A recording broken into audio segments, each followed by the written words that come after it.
welcome to Muscle News Weekly with me, Giles Thomas, and... me, IFBB Pro, Rosie Roscoe. Rosie, how's your week been? Good. Super excited because there's some big changes for me in my work starting in January. So I'm kind of working towards that now. I'm going to be going to work at my friend's private studio gym.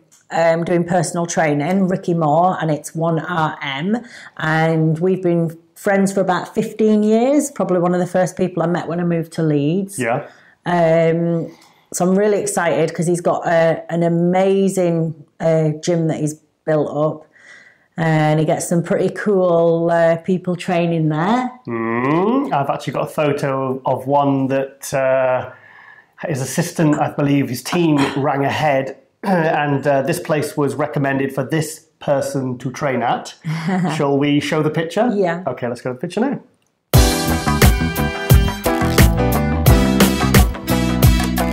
Yes, so that was Big Arnold. So why was he? Oh, he was doing one of his evenings with, wasn't he? So this was when Arnold was over doing an evening with Arnold, and they needed somewhere that was private, that was going to be quiet, that he could get on with his stuff. And Ricky's gym, it's only a gym for people that are getting trained. So it's not like you can just join, you can't just be a member there. I think there's about 6 PTs, something like that, with different strengths. And I'm just so excited because the main reason I got in touch with Ricky is because I like his attitude. Like, he's always upbeat, he's always motivated, he frigging loves his job, loves his job. That's good. And just what he's achieved with his personal training, you know, I really respect him and admire him and his work ethic and so on. And a lot of the stuff I do with my personal training and, well, everything and online, I'm always on my own. So obviously I work with my clients, but I'm on my own. Yeah. I go to the gym. I've no one to bat ideas off. I've no one for a bit of healthy competition. So that's what I want, really. I wanted to put myself in an environment with people with the same mindset as me to get the best out of my own abilities. So that's what we're... But we're so excited. Ricky's really excited as well because I think because we've known each other so long as well. And he describes me. Someone had said to him, "So what's this Rosie like then?" And he said, "Well, she's just a female version of me, really," because we're both so loud and we're really always in a good mood. Loves his cats. Loves his cats. Actually, one of the last times I saw Ricky, he was getting undressed in the toilets. Yeah. This wasn't as anything dodgy. This was a bodybuilding show. It wasn't a bodybuilding show. It was 2013.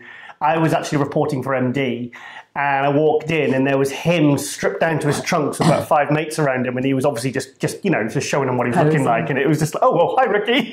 So it was quite funny, but so it all sounds really exciting, and I think, like you said, this is what I said to Derek Lunsford when he moved to.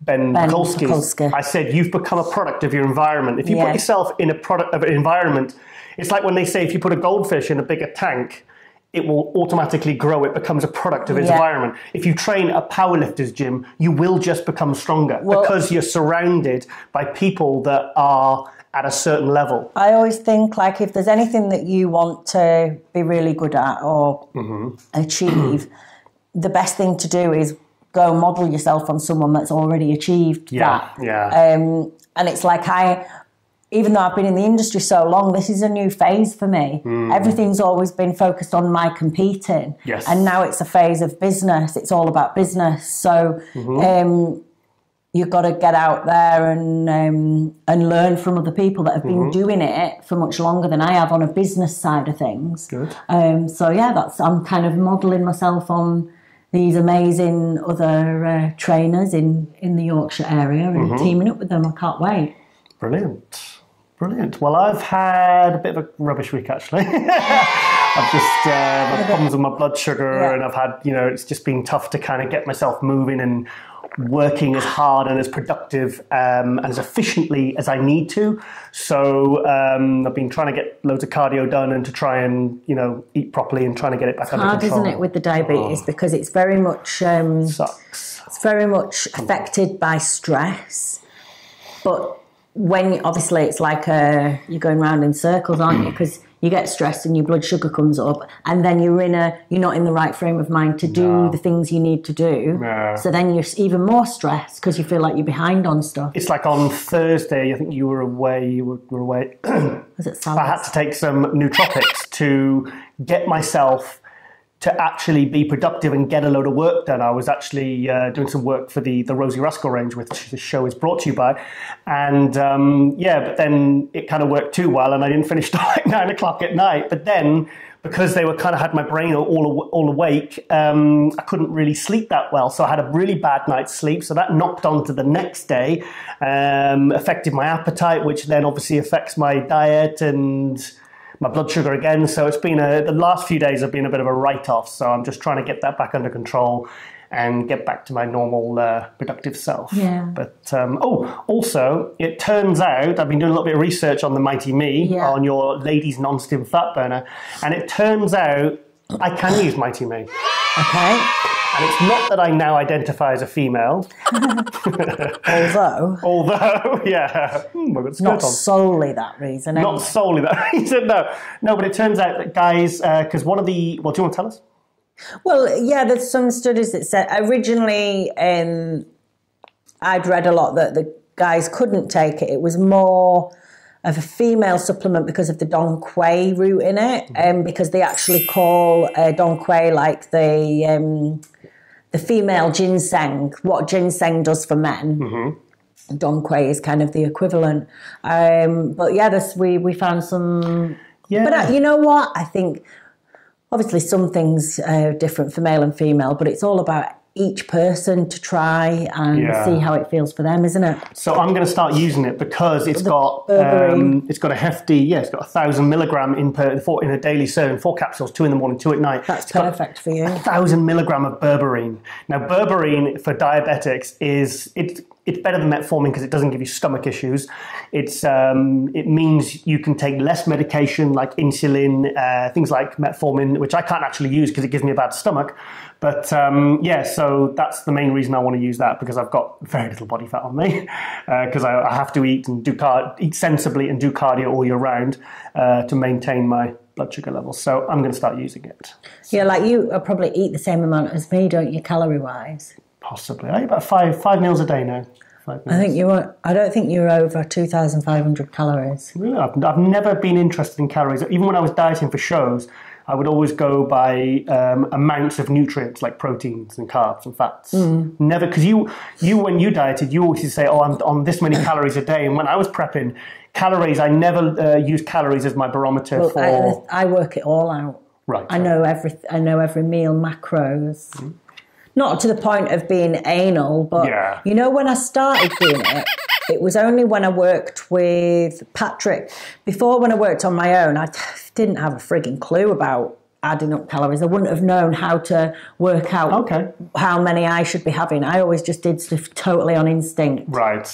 For the whole time I was working on my own. Because you never weighed foods, did you? Never weighed foods. That's crazy, isn't it? I even weighed my protein powders. When I was dieting, I weighed my protein powders, my amino powders, creatines. When I was, when we were post-workout drink with things like creatine and glutamine, I weighed everything. And usually for a good few months after a show, I would still be in the habit of weighing everything. Although saying that, the first show I ever did, which was probably one of the best conditions I ever got myself in, I never weighed anything. I just estimated. So. Yeah, it's funny. I never used to weigh anything, but the funny thing is, like, I did everything on how I felt each day, but I used to do a lot of carb cycling without knowing I was doing it. Right. I just used to be like, okay, I'm looking a bit watery, I need to do 0 carbs or whatever. But usually after about 3 or 4 days on low foods, I would then do my cheat. Okay. Because I used to have 2 or 3 cheats a week back then. Right. And now, after because I do so much more research now for my clients.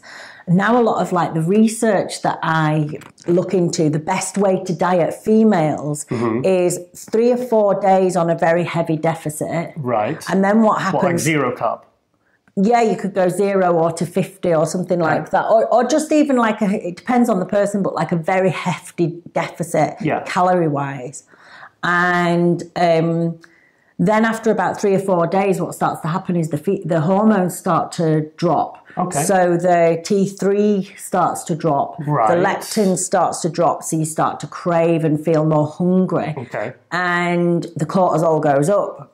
Right. So I naturally I didn't know, but I used to automatically eat because my body was obviously telling me that I needed to. And I never used to find it hard to drop body fat when I dieted and prepped this way. And actually, I think things became more stressful in some ways when I took the instinct away from it. Okay. Because although I learned a lot when I had a coach, and it was definitely a good experience, and it took me to the next level. Yeah. In some ways, it can create more stress because sometimes you can be doing something your coach says, but you've stopped listening to your gut instincts. You've got this like little battle that wasn't there before. Conflict. Yeah. It's very interesting. See, I never carb cycled when I prepped. No, you always went low carbs. I would just literally run my carbs down as the carbs would go down, and I'd see how I felt and how I looked. I would bring the essential fats up, bump them up, and because my body composition used to change, but my body weight would very rarely change. I would compete. I don't know. I would say around 210 pounds. It would go down to 205, and then I'd go up to 212, and it would. But at the end of the prep, I'd be ripped. Well, and my body would obviously look different, but in clothes, I didn't look any different apart from my face. Yeah, this is the thing though with men. This is why it's very different to prep men to women, right? Because men's hormones stay like that. So they don't have these like weird things going on day to day. From month to month, they would be pretty much like that. So you can just the theory of calories in, calories out for men it pretty much is like that. Pretty black and white. Yeah, but with women it isn't. Right. Not at all, because there's so many other things, especially if she's natural as well. Because then there's like the fluctuations of a monthly cycle too. But it's super interesting. Very interesting. Yeah, read it for anyone that's interested in delving into it a little bit more. There's a book by Lyle McDonald about, in fact, just research Lyle McDonald. There's loads of stuff on YouTube, loads of books. They're really, really, really good reads. Well, I brought all the text up there so people can go and search for themselves. Okay, well, it's been a pretty quiet week in terms of contests. I think the only contest was the Dennis James Classic, which was in Germany yesterday, because obviously Dennis James has strong ties to Germany. He used to live in Germany. I think he was in the army based out there. And so obviously he put a show on there. A guy called Adolf, this guy here, he won the overall, and he's the new pro. In fact, let's go to a couple of pictures and I'll show you the new German IFBB pro. So let's go to that now.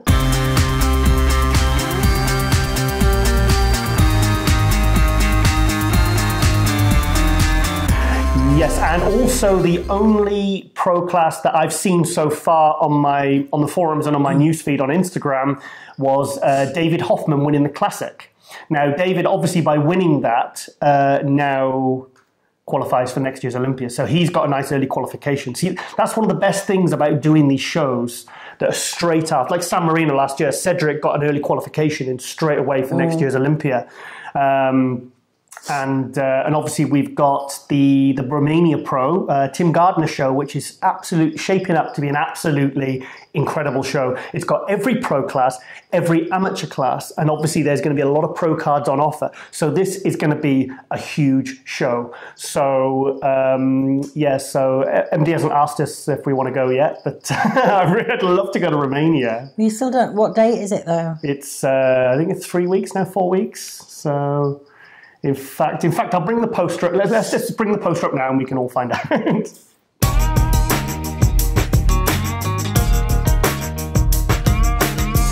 Yes, so that is the Romania Pro. I know we've talked about the show a couple of times already. So so I'm very interested to see who will do it.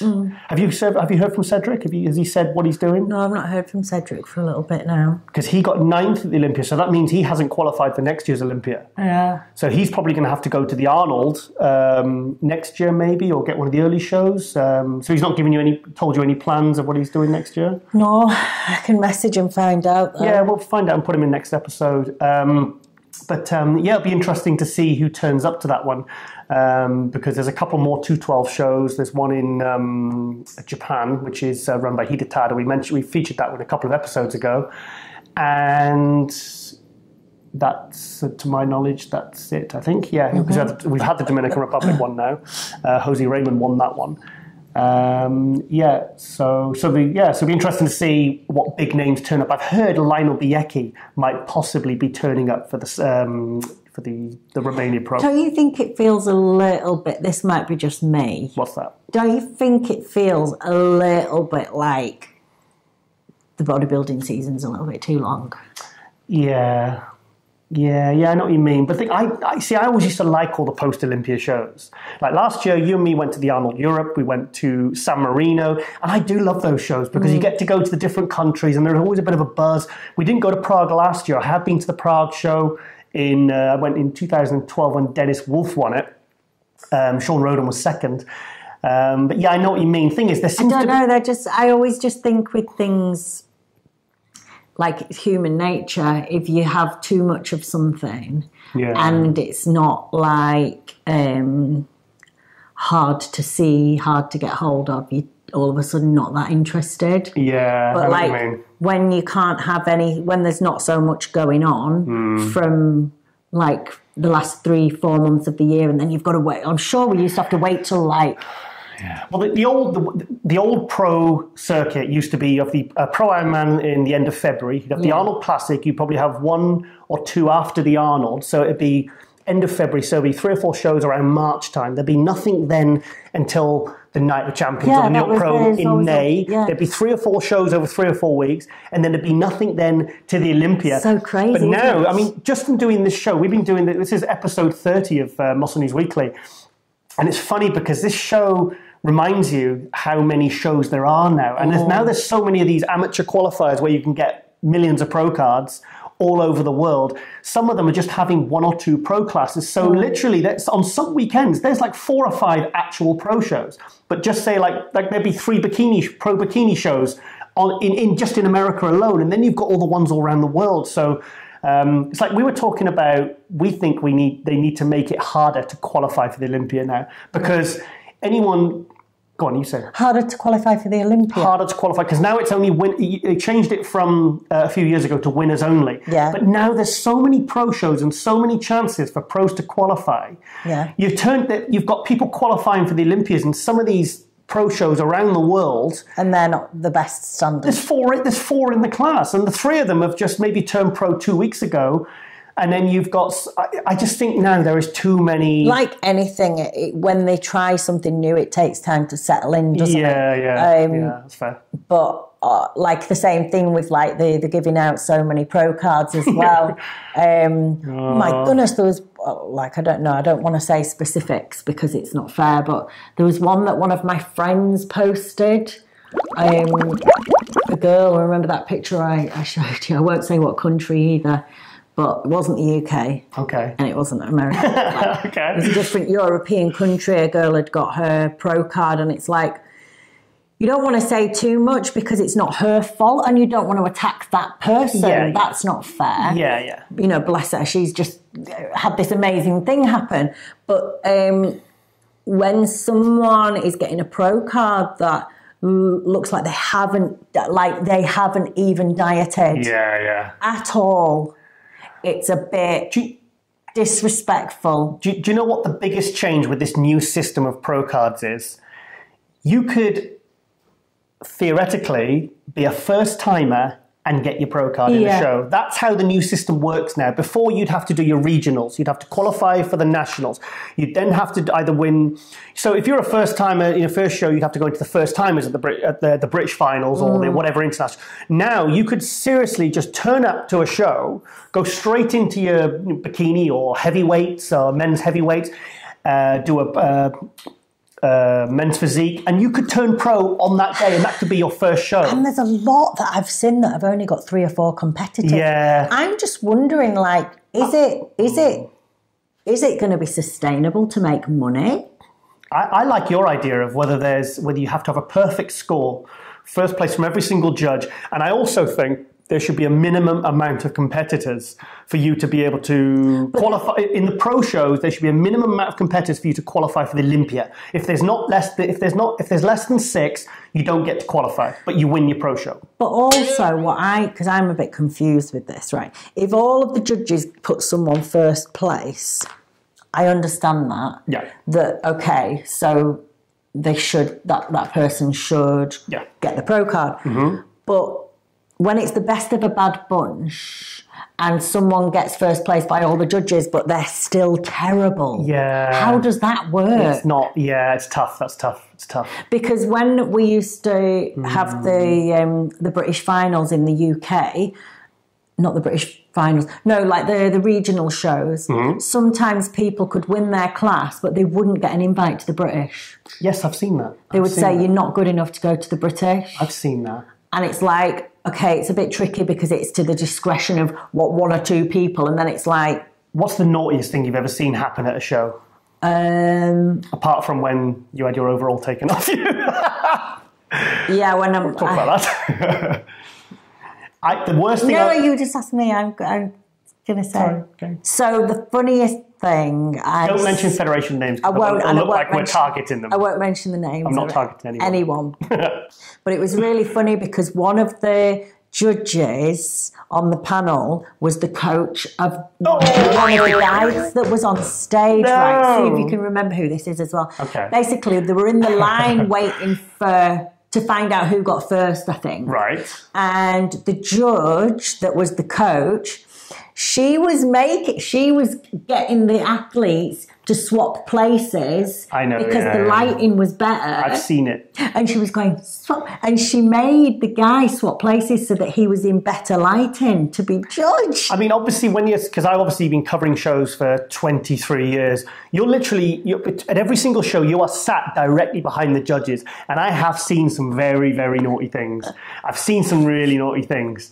I've seen judges who are actually either heavily connected to that competitor. Yeah. They're shouting instructions to them from the judges' table. I've seen it. The worst thing I ever saw, this was a few years ago. I wouldn't say the show, I won't say the federation.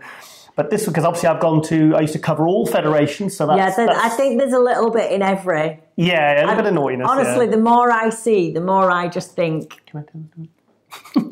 This guy came out, right? And this was in the men's physique. And this guy was huge. And his board shorts were so tight because his legs were so big. Yeah. Right? So he came out on stage, and obviously the guy was a big bodybuilder, not men's physique at all. Mm. So this is what they did.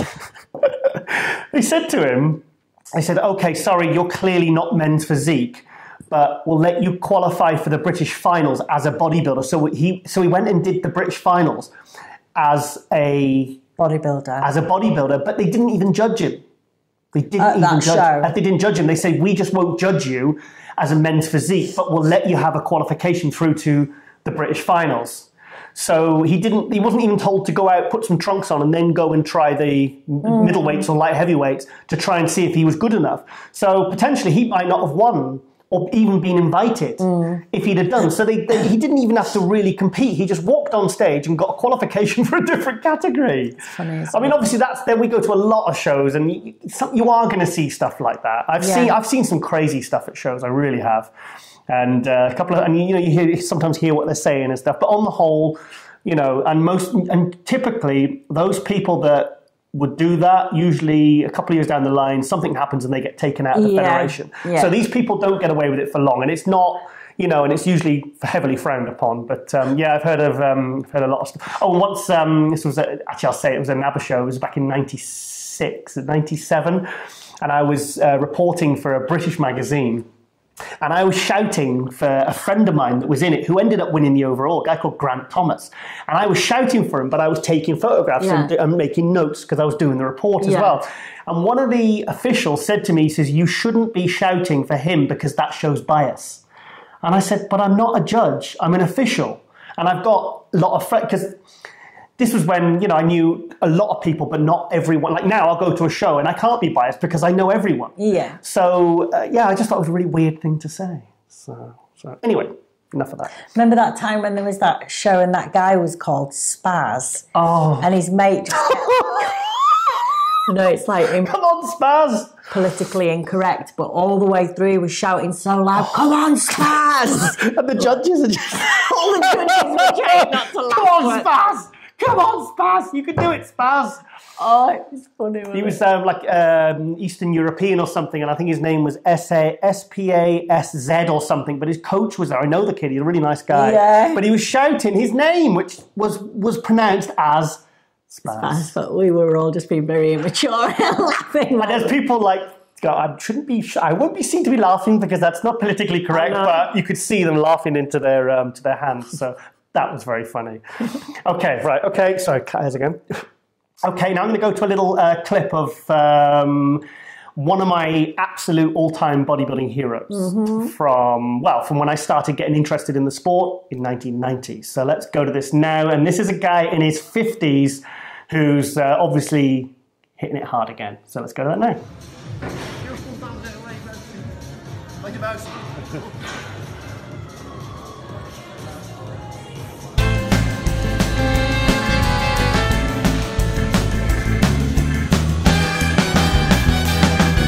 Yes, so that's Barry DeMay. Love Barry. Barry's cool, isn't he? Yeah, he's cool. He's a big fan of yours as well. Because remember at the, in fact, do you want to show the picture of when you two had a picture at the Arnold Europe last year at the Expo, and you went, "Oh, Barry, I'm a real big fan of yours." And he says, "I'm actually a big fan of yours too, Rosie." No, I think he did. He follows you, though, doesn't he? He didn't know who I was at first, but then when I showed him my Instagram, I think he recognised my pictures. I see him and sometimes put comments on when you're competing and stuff. So, in fact, I'm doing a little bit of work for Barry at the moment. I'm actually sworn to secrecy because it's something to do with, I think I can say, a training system he's doing. He has publicised it a little bit. Barry DeMay 88. I thought you were doing... Yes, Barry DeMay 88. Oh. Okay. Yes, and I've been doing a little bit of proofreading because he was... Shut up. And, so I'm doing a bit of work for him as well for his website because he's getting that set up soon and I need to concentrate on what I'm doing, Rosie. So that's good. So it's good to see Barry back involved, and I saw him with Olympia. In such good shape as well, isn't it? Fantastic shape. He was amazing. I remember when I was I was 15, 1990, I was 14, 15 years old.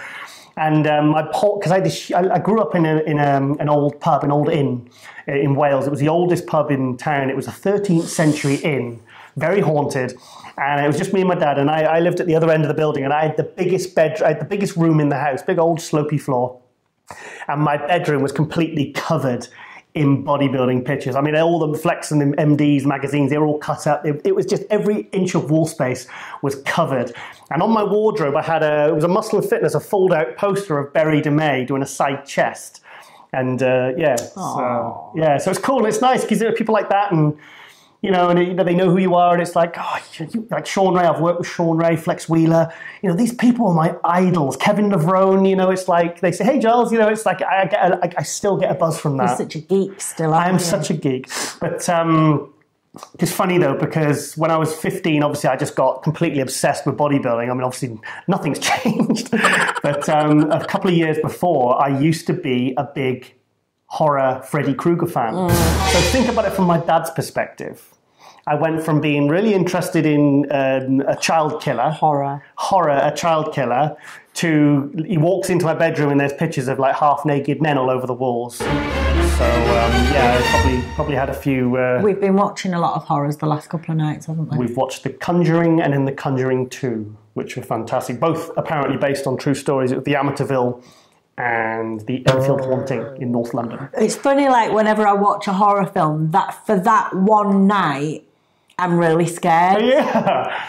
Like when I go to bed, if I don't know if you noticed, but I wanted to wash my face and I went and got all my stuff from the bedroom in the end of the house and I brought it down to the toilet, brought it down to the bathroom that's close to the living room so I could wash my face close to you. Okay. Because it meant having my eyes shut. And I was scared that I might get spooked. Spooked. It gave you the willies. Yeah. I've always been like that though. I remember I watched Salem's Lot with my friend and then I was in my house like the day after on my own and had all my wardrobes and cupboards put up against my bedroom door. But you know what? I've watched all the banned video nasties when I was like 13, 14, Cannibal Holocaust, Necromantic, which is... yeah, it's pretty disgusting. Because my friend Paul Morgan used to get all these, like, he used to have a friend called Eddie Ems, a friend of ours. God. And on a Saturday, we'd shut the curtains and we'd bring the sofa around and we'd just sit and watch 3 or 4 horror films. Evil Dead, the Freddy Krueger films, Friday the 13th. We used to sit and watch them. We used to love them. It's funny how we want to watch these things, isn't it? And obviously The Exorcist, I think, is probably the all-time... I think that still stands up today as the most chilling, creepy horror film ever. Yeah, I remember when I got home... Nothing compares to that even now. When I got home from watching The Exorcist at the cinema, I didn't want to take my jumper off to go to bed because I didn't want to have to put it over my head. I didn't want to have darkness for even a second, which meant I had to go to bed with my jumper on. Okay. Well, the only film that's ever given me actual nightmares was Paranormal Activity, the first one. Because it's a film that you don't really see any, there's no gore, there's no... But it's like Blair Witch, you either love it... the kid goes missing and it's aliens. No. Paranormal Activity, where the stuff starts happening in the house. Oh, yeah. And it was done for a very, very... with found camera footage. Right. They've done about 5 of them. And the last one, the Ghost one, was quite good. Ghost something was quite good. But the first one really got into my head. And I remember... Because it was... Right, do you want to just change that light, darling? Well, the light's there. On the end there. No, that's well. I'll keep talking. What was I saying? Okay, we'll go to a quick break. It's getting dark now, so yes, sorry, we had a bit of a poltergeist episode there. We had it was the drain the battery for us and turn the light off. So. It's just, hope nothing else happens, nothing else creepy happens today. Because obviously it is a bit of a Halloween special, as you can see. Rosie doesn't actually wear cat ears normally, even though she is the crazy cat lady. We saw that homeless guy last night and he said, have you been to a Halloween thing? Because I went to Nando's wearing my cat ears. She wanted to wear her cat ears out in public. And the homeless guy said, have you been to Halloween night? I said, no, but I just wanted to wear my cat ears. All right. Yeah, so I was on about Paranormal Activity. Yeah, so that's it. Yeah, but that gave me nightmares that next night because it's about when you're asleep and then the partner... watch the film, it's really good. Okay, right, obviously now a bit of a continuing with the Halloween thing. This one's a bit of a maniac special. Okay, so we shall go to the first maniac, which is it's a superhero we both know, and he's doing something very, very crazy. Let's see. Okay, let's go to that now.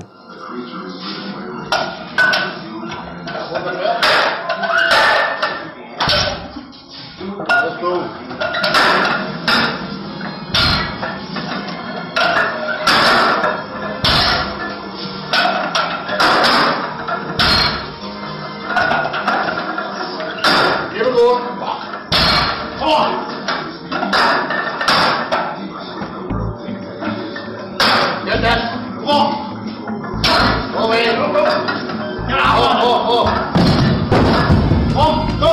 Here.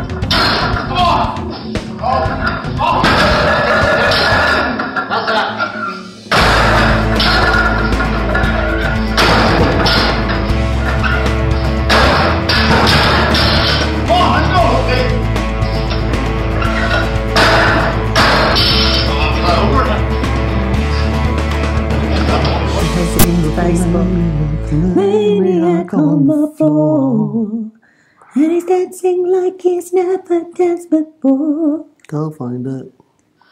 What the fuck? Yeah. Good shit. Yes, so Hulk deadlift. He's good, isn't he? Pete Bremner, yeah, double scoops. Yeah. So it's good to see. Whereabouts in Ireland does he live? I couldn't. Ballymena? Ballerina? Ballerina in County Antrim, I believe. Okay. I'm sorry, no, I'm not sure. It's the easy answer to that one.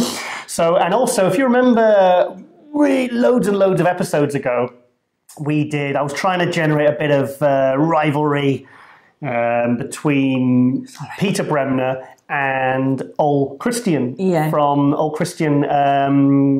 Norway, the big dude. And because I keep going to say Ole, but it's not Ole because it's no accent. It's Norwegian.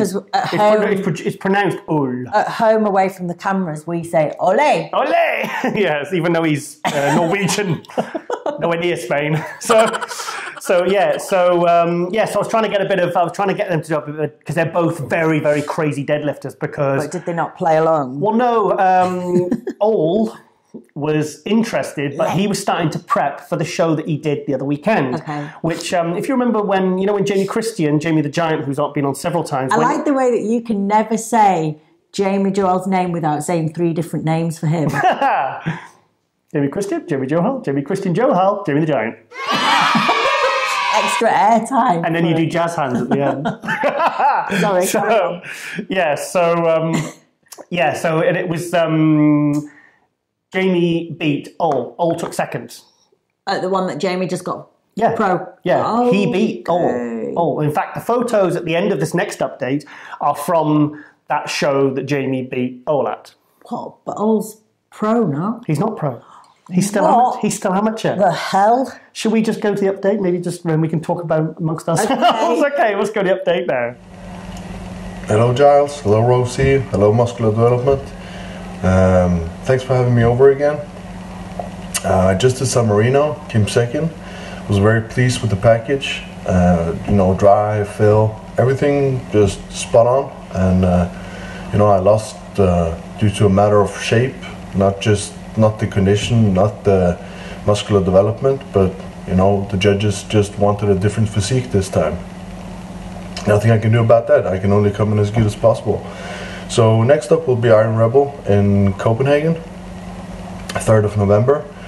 And plan is just to come in the same as then. No changing anything, just come in as I am, just take away a little bit of salt the day before, and that's pretty much it. That's the only thing I did for San Marino. And, I came in dry and, perfect. So that's the plan. Other than that, not much. Life is going good. Busy at days, of course. A lot of work. So I've been traveling quite some in between these shows, almost every week. Now we will travel the last week. But then again, it is what it is. You gotta remember what keeps putting the food on the table. You can't always just do bodybuilding. But I'm good, and I'm excited to get back on stage. So hopefully this will be my turn after 3 second places just the last year and a couple of months, and a 3rd place as well. So I'm close. I just need to get that perfect condition like I did in San Marino, and just do a little bit of different on the posing, and then hopefully this will be my turn. So thanks again for having me over, and I guess we will talk soon, hopefully with a change status on my side. I've been diagnosed as sugar-coated crazy, and everybody knows that you can save me, 'cause I like it. And I'm losing control, and I've half lost my soul, and I'm living in this limbo. I'm sugar-coated crazy. I'm sugar-coated crazy.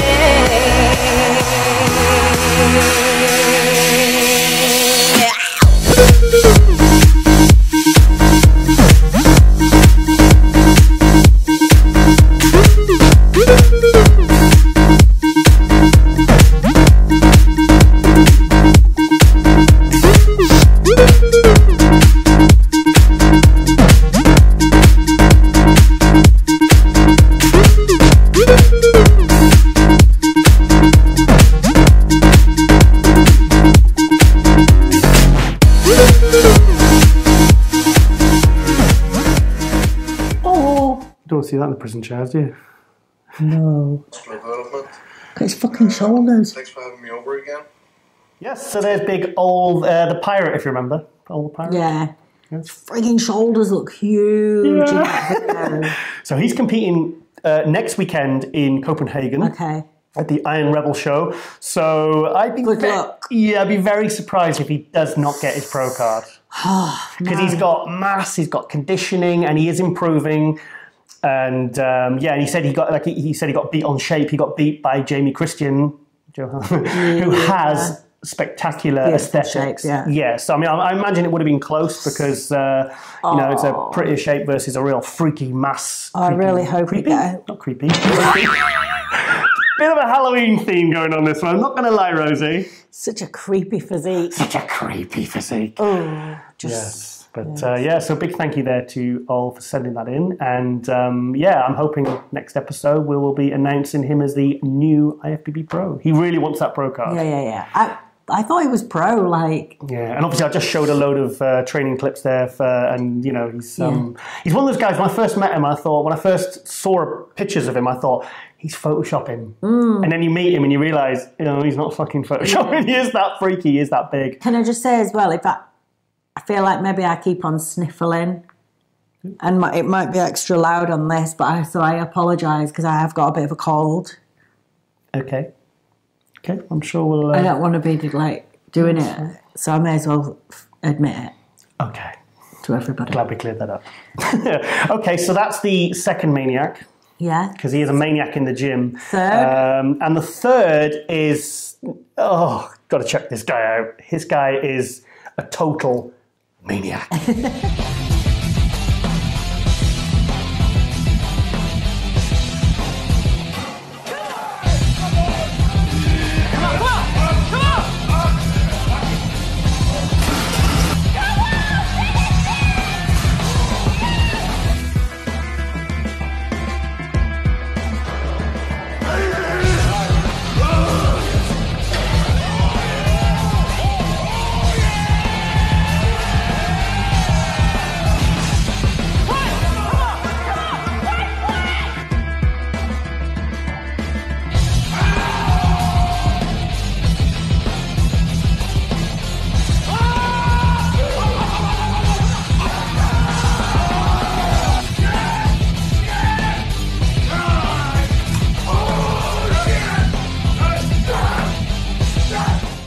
Come on, Larry. Where are you?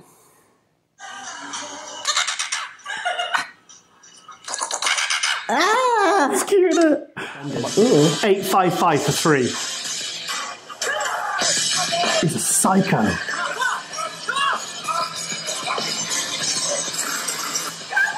Got a bar bend in. Fucking nut job. I love him. 800 fucking pounds for 3 reps. 500 pound shoulder press. So that is Larry Wheels. Now this guy's been popping up on because he's contracted to MHP. Okay. And I saw, you know, but until I saw that video, I didn't realise how incredibly... I feel tense. Yeah, I was watching it, 500 pound squats for 25 reps. That's like what Tom Platz would do. He's doing 500 pound shoulder presses. So if you want a maniac, that's your guy. Now, I mean, that's kind of like, that's more than Ronnie Coleman numbers. That's more than, I mean, he's doing repetitions, he's doing weight. It's like, and he's strong on every single body part. What's he competing though? He competes in powerlifting, but I think he's doing a bodybuilding. I think he has done a bodybuilding show as well. I'll try and find out more on him. But that popped up on the MD Instagram, as you've seen on the credit. And I mean, just to see that every single, you know, the bar is literally, steel bars are bending. They're almost snapping. And this guy is just... I mean, I believe he's in his mid-20s, 25, 26 years old. But I mean, it's like superhuman strength. So I the heart's beating. I feel really tense. It's awesome. I love him. We love him. So, yeah, so Pete, so Hulk and Ol, you got your work cut out, guys. Yeah. I would love to see those three training. straight out. Well, what else do you want to see him do? Have a tea party. Have a lovely tea party. What do you own? Yes, please, Larry. Okay, then. Right, let's go on to the next big subject. This is something I've been thinking about, and I can see you reading it, Rosie. Yes. Could Rosie Winkler win the Olympia next year?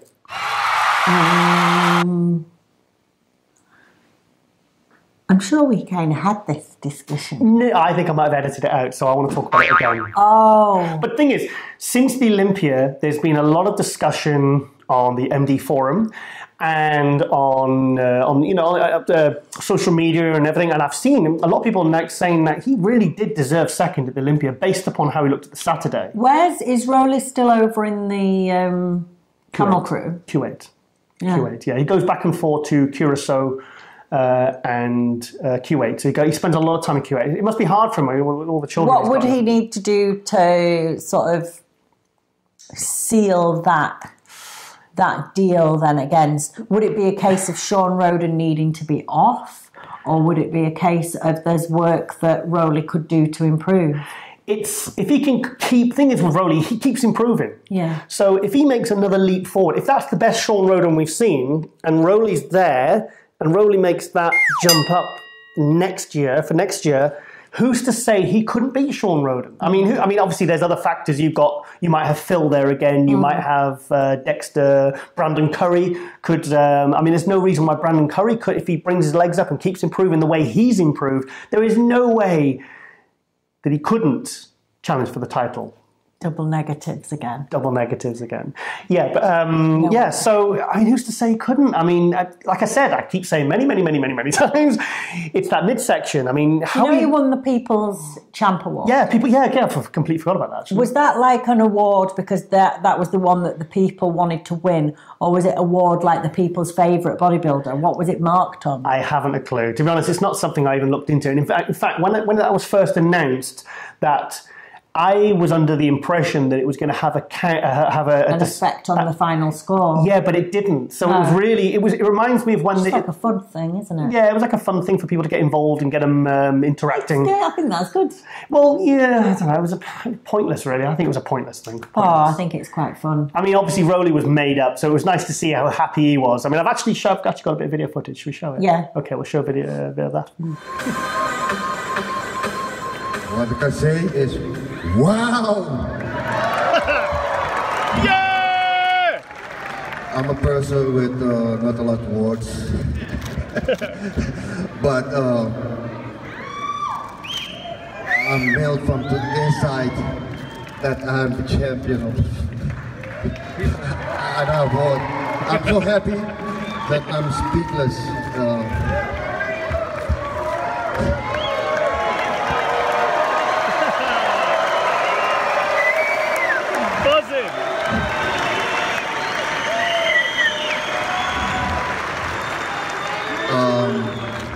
What I can say is, I'm not following the media, but I know, I follow, I know that I have a lot of fans. And yeah! From the day to day,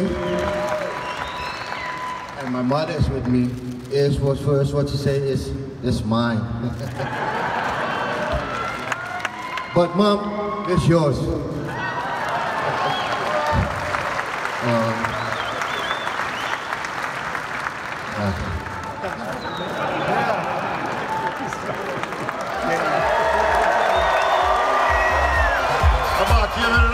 People's champ, Rosie Winkler. So that's Rolie with his People's Champ Award, and like I said, it reminds me of the Most Muscular Award they used to give at the Arnold Classic, and usually it meant whoever got that was going to get second place or third place even. Right. Okay. So, but it was almost like a weird consolation prize. So I need to slow down. I'm getting a bit excited. I'm still excited from seeing that Larry Wheels video. Yeah, I like the idea of having like a People's Champ. Yeah. Like an extra little award for everybody to... Yeah, I suppose. Go crazy for you. Like it? Yeah, okay. Okay, now we're going to go to the first athlete update. This is a guy called Jamal Chengaza, who, there you are, just come up on the screen there. He turned pro at the British Amateur Olympia a few weeks ago, and he was second in the overall to Mark Hector, who's featured a couple of times in this show, and he's the first ever Hazara Afghan Pro, IFBB Pro. So that's a huge accomplishment for him. So should we go to the update? Yeah. Let's go to the update and we'll go to a bit of training footage. So check that out. Hello, what's up guys? First of all, I just want to thank you all for having me. Thank you, Thomas, for giving me this opportunity to introduce myself and give you a little update. I'm Jamal Chengazi. I'm originally from Afghanistan. I moved over here in 2007 when I was only 16, and yeah, I started training. In 2009. Back then I didn't know much about training, didn't know much about nutrition, and so I took my time to learn everything, and the first competition I did was in 2012. I did the NABA Northwest. I competed as a junior. So I managed to win that and qualify for the British finals, which was 2 weeks later. So yeah, I had the British finals. I didn't do really well because I know I cheated with the diet. So yeah, then because of that I didn't do really well. I placed 5th, I think. So yeah, and after that I took a year off. 2013 I took a year off, and I came back 2014, and this time I competed with the UKBFF. I did the Northwest qualifier for British final, which was in May. I competed as a junior again. I managed to win and qualify for the British finals, which was in October 2014, and then at the British finals I won as juniors. Yeah, I won the British finals.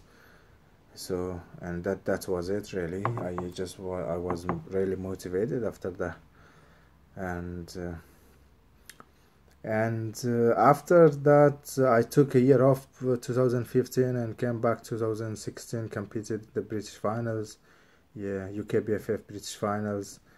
I did the under 90 kilos, and I managed to win that again.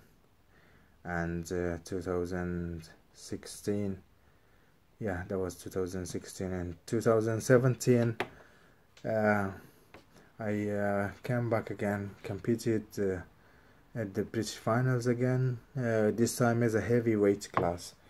I was only 93 kilos at the stage, which isn't heavy enough for the heavies. I was, so because of that I think because of that I placed second, because I wasn't the biggest guy.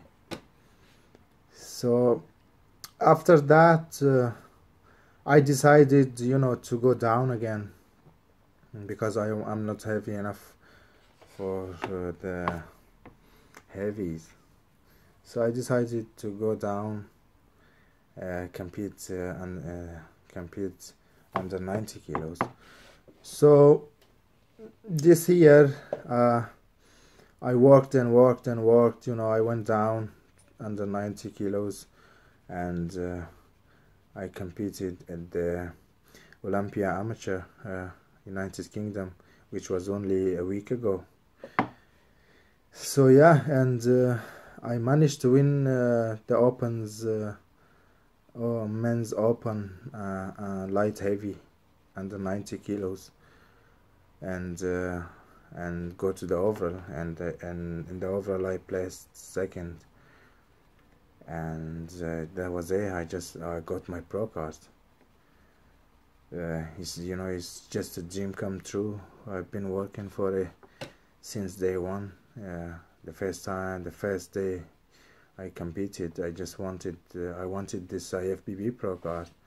So after 6 years of hard work and competing, dieting, I managed to get it, and I'm just made up.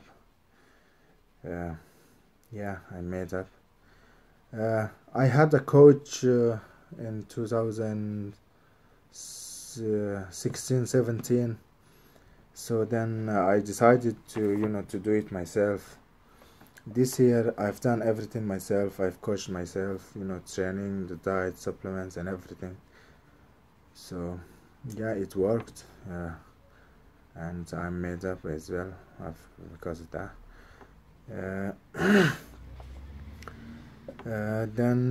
Yeah, what next for me is I haven't really decided yet. I think I need some time off, to put some size on, and maybe a year or 2 years later, try again and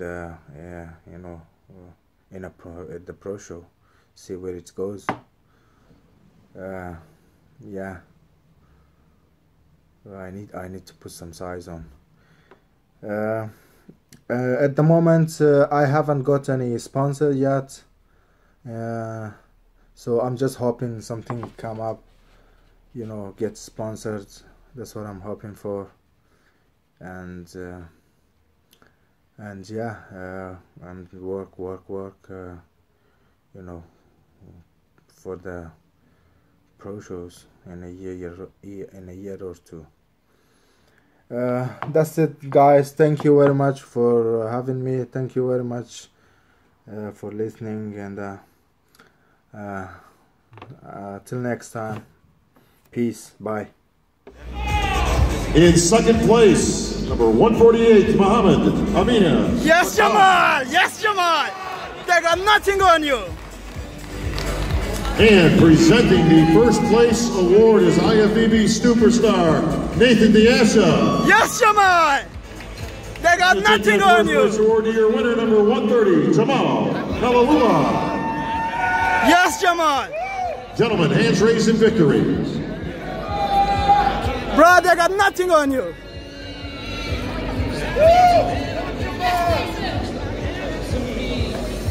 Nathan representing the Promising Performance Center. So go ahead, Nathan here.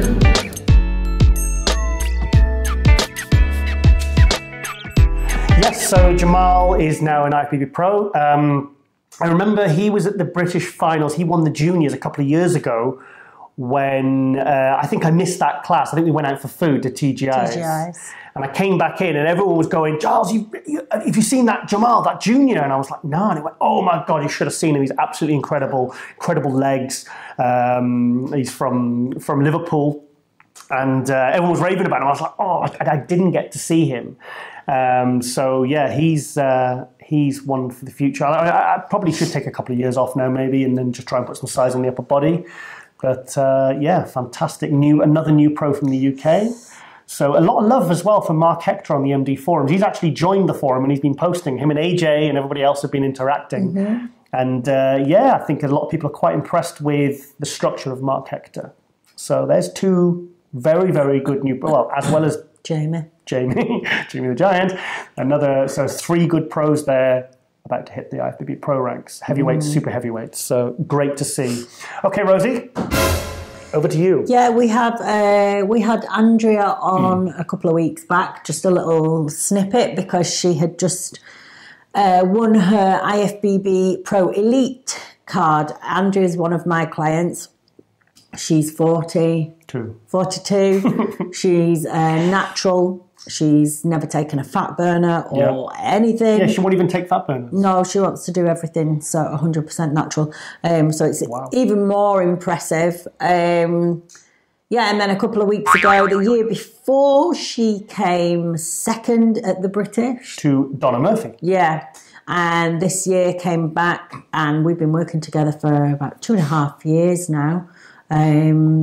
Yeah, so we've got a little update from her to hear a bit about her.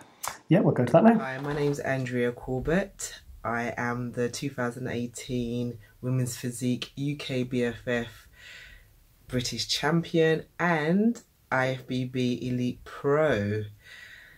Wow, what an amazing 3-year journey this has been.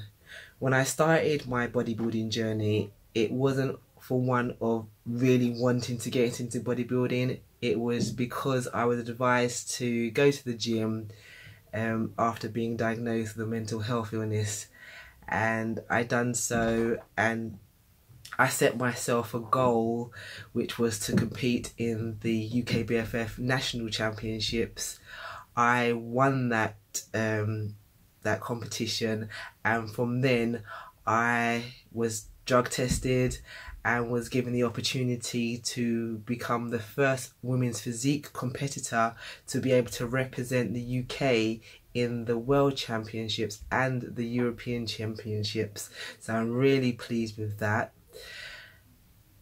What happens now after I've just won the competition? So it's been a week, and within that week, my coach Rosie, she has already given me a rebound workout, a rebound diet, and we're in talks now as to when I will be hitting the stage as a pro for my pro debut, which will be sometime in 2019.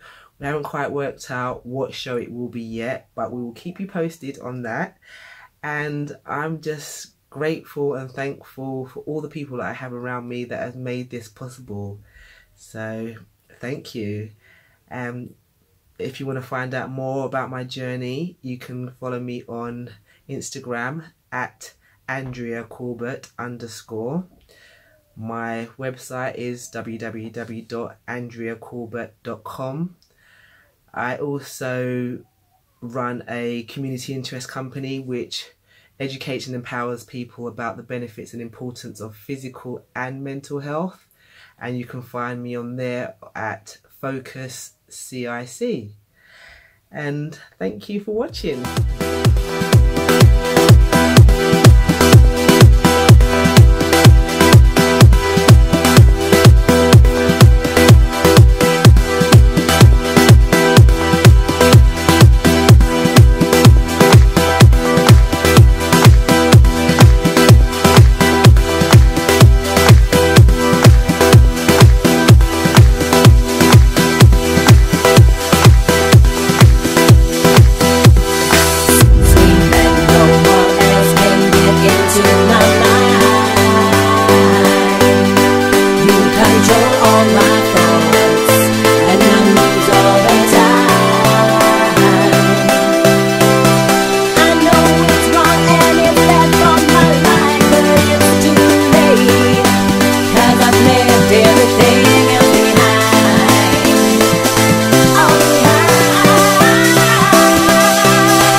Thank you there to Andrea for sending us that update. Yeah. So she's an incredible athlete and incredible person. So yeah, check out her Instagram. Go follow her because she does some incredible stuff. She's got a really, really amazing message. She's very, very just a cool person, to be honest, with a good energy. So she's one of the few people, certainly women in the industry, that I definitely do follow her social media because, like you said, she talks a lot about, she does a lot of work with mental health awareness. She actually goes out there and actually, you know, she does like proactive seminars, and she works fantastic with youth as well. She's she's busy lady. But she'd suffered, making a difference. Yeah, but she'd suffered from depression and stuff like that, and then she basically turned it around by putting a focus into bodybuilding. So it's nice to hear those kinds of stories where it's kind of turned someone's life around, given them their self-worth back, and then they've enabled to do something by, you know, paying it forward and do something positive for other people who, because a lot of people suffer from mental health problems. You know, there's a lot of people, especially certainly in the industry as well, people who compete. Yeah. So there you go. Yeah, so keep doing what you're doing, Andrea, and I'd like to see you two do some stuff together as well. Yeah, in fact, actually, we Skyped the other day, and she was saying she wants to do, because she's getting back into her personal training again now, and she's saying she'd like to do some video stuff together about glute training and things like that. So, I think in the new year, we'll put some plans together for sure. 100%. Yeah, so big thank you there to Andrea. Okay, Rosie, I'm going to go to a little clip which was on Dorian Yates's Instagram, because a week to 2 weeks ago, Dorian was asked again on the London Real podcast series, a very, very big podcast series, and they were impressed with Dorian the first 1 or 2 times he's been on. So he's been back on, and here's a little snippet which gives you a little bit more insight into the mind of Dorian Yates. So let's go to that now. And with no challenge, you don't move forward. You know, you have to be a little uncomfortable sometimes to move forward. Otherwise, we sit here and everything's great, and we don't need to do anything, right? You know, it's important to tell people, hey, listen, you know, I won 6 Mr. Olympia trophies. I'm here in London Real and this and that. But you know, sometimes I can catch myself slipping. So. It's good. I listen to myself sometimes, or some other people, just to get some inspiration, you know, and get the vibe back in the right place. And especially like the worst situations I had was with the injuries. That's when I was close. You know, I was thinking like this: what can I do with this? I can't do anything. I remember twice that happened to me, and that lasted for about 2 days, and I didn't act on it. You know, if I'd have ran out then and said, "Screw this, it's all over," and stuff my face, and it would have been down. Yeah, so it's interesting to hear that side of Dorian, because you always see Dorian the winner, the champion, the strong mind, but to hear him sound almost vulnerable when he had those injuries, have a couple of days where he caught himself slipping, and he was, pardon me, in a vulnerable state, and was. It could have gone either way, you know? Yeah. It's interesting, isn't it? You know, because obviously, I remember when he tore the bicep, I remember when he tore the tricep, and everyone just kind of drew breath, you know, like, oh, what does this mean? And obviously it was the tricep injury that really, because he did that, I think, 2 weeks before the 97 Olympia, couldn't train really for those 2 weeks. And it really, it took him out, well, it retired him. So crazy, isn't it? Like the one moment in time can set you off on a whole different, you know, you have all these tiny little decisions to make each day that eventually take you to a big but a lot of different pros, if you look right through their history, and really a lot of them have had something they've had to overcome. You know, whether it be injuries or something personal, or, you know, like Sean Roden, I believe a family member died and he started drinking, and that's why he kind of had 10 years where he stopped bodybuilding, and then he came back to it, I think at the end of 2010, 2011, turned pro, and he kind of had like a second go, and then obviously now has ended up as Mr. Olympia. So it's nice to, I think people can relate more to those kinds of stories rather than someone that is... Everything's seems to have come easy. Yeah. But then you just never know. Yeah, you don't know what's going on behind the scenes. You just don't know what some people don't speak about, things that they've been through. Most people have been through something. Yeah. Most. Yes. Sorry, I was thinking that. Okay, yeah, so that's interesting to see, and it's, I think it's nice to see Dorian doing these kinds of podcasts. In fact, I've said it before, the Joe Rogan one I listened to, it's up on YouTube. Yeah, YouTube's fantastic. It's about 3 hours long. He does go off on a bit of a tangent when he talks about the spiritual and the ayahuasca stuff and all that. It does get a bit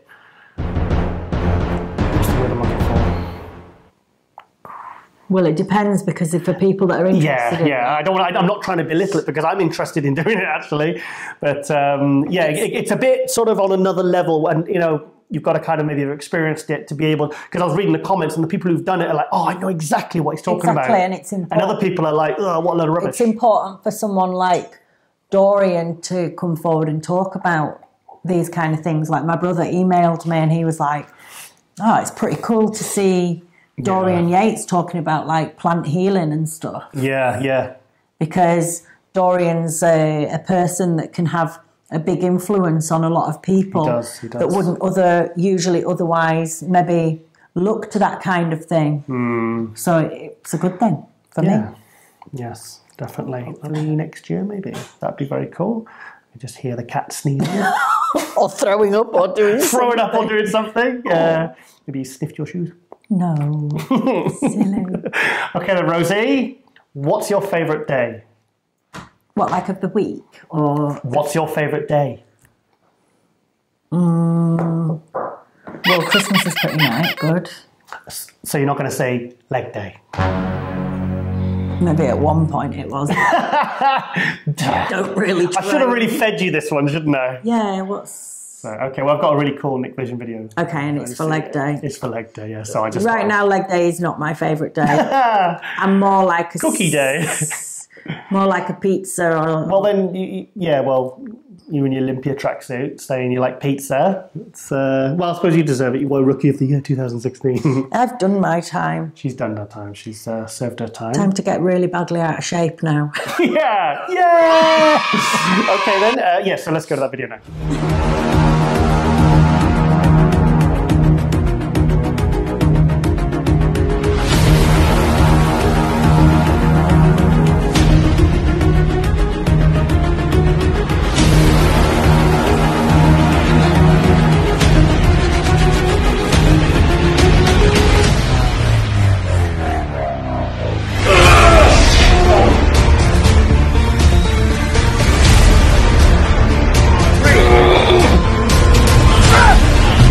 Telling you going through pain. I know what you feel. You gotta work through it. And if you work through your pain, on the other side is a reward. Listen to me. Your pain ain't permanent.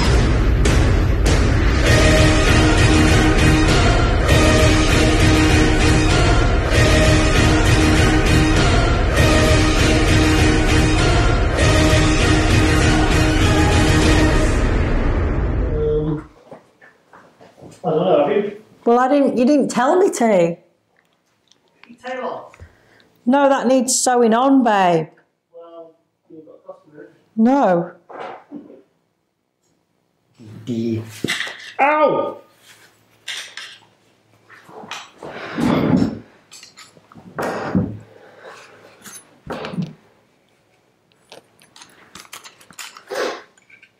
Ooh, got some there.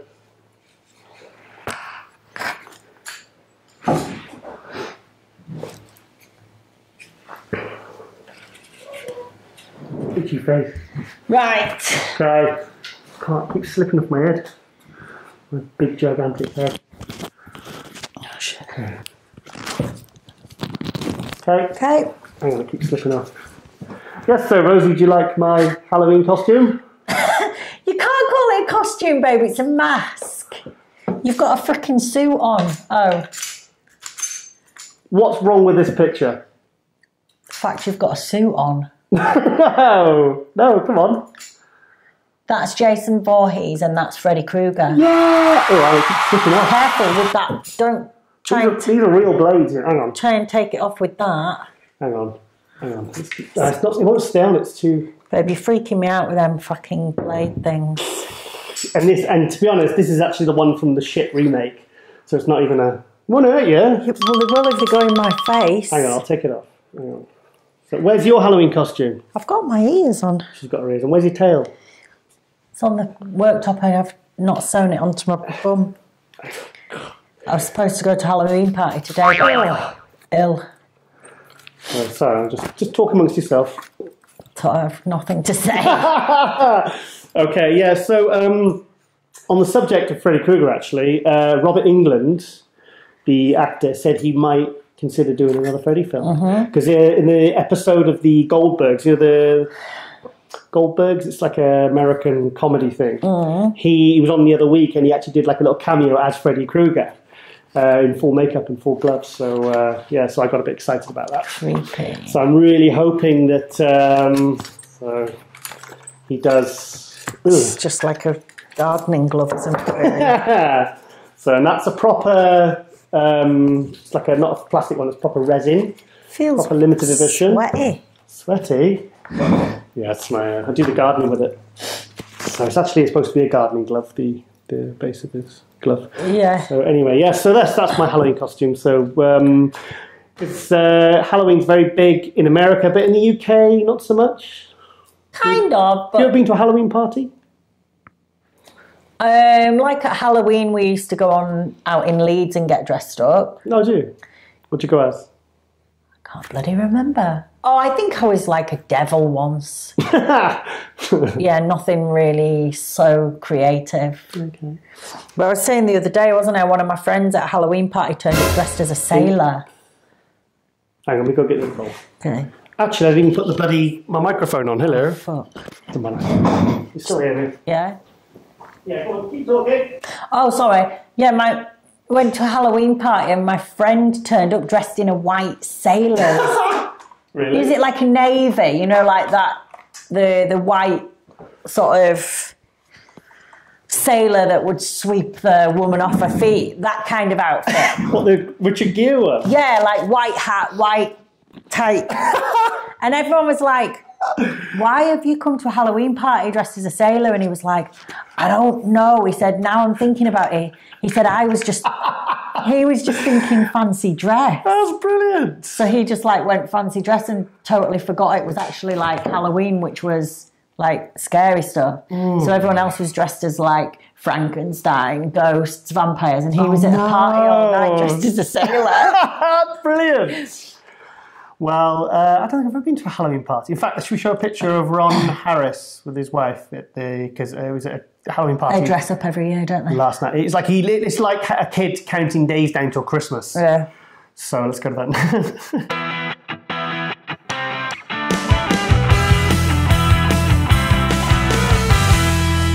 Yes, so that's Ron Harris and his wife Janet at a Halloween party last night. That's good makeup, isn't it? It's really good. Clever. I want to dress up. You've just had your fun. That's no fun. Let's go to a Halloween party. Shut up, cat. So, so anyway, I think that's pretty much we're out of time. And in fact, I don't think I showed the Roly Winkler video. Okay. But, actually, I'll edit it back in. I'll work it in. I can make it work. I'm a professional. This is what I do on a Sunday all day. Yeah. So have you got anything planned for next week? Anything interesting?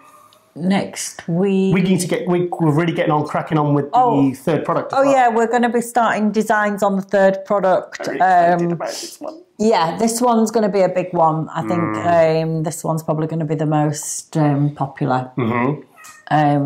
We've pretty much got the designs down already, so just thinking of like names, colours for packaging and stuff like that, really. So, yeah. What do you think? Because it'll be the bigger package than the Amino Spark and the Mighty Mix. Bigger package, and I want a green colour. Green? Because it's plant-based. Yes, I don't think we should give anything more away than that. And that's it. And I might go, because I was going to go to Dublin to visit my friend, but I'm not going to now because the flights the flights in time and they're quite expensive now.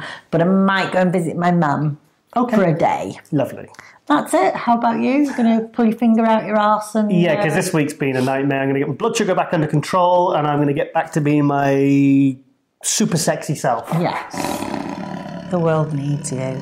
Right, yes, needs to be. Yes, it needs me. Yes, that's what I like to think. So that's the end of episode 30 episodes we've done now, Rosie.